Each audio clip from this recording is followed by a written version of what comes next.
মক্কার জমিনে দাওয়াতি কাজ যখন শুরু করলেন, তিনি দেখলেন এই মক্কায় দাওয়াতি কাজের একটা শক্ত অবস্থান নিতে হলে দুইজন লোকের একজন আমার চাই।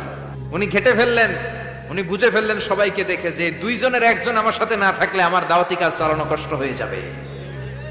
এজন্য গভীর রাতে তাহাজ্জুদের নামাজ শেষে আল্লাহর কাছে কেঁদে কেঁদে বিশ্বনবী দোয়া করে, আল্লাহ আল্লাহুম্মা আইজ্জাল ইসলাম বি আহাব্বির রাজুলাইনি ইলাইক।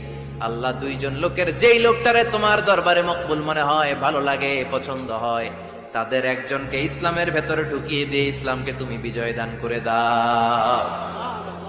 ও আল্লাহ, দুইজনের একজনকে আমার চাই। একজন হলো আবি জাহাল ইবনে হিশাম, হিশামের বেটা আবু জাহাল, আও উমর ইবনুল খাত্তাব, অথবা খাত্তাবের বেটা উমর। সুবহানাল্লাহ পড়ো।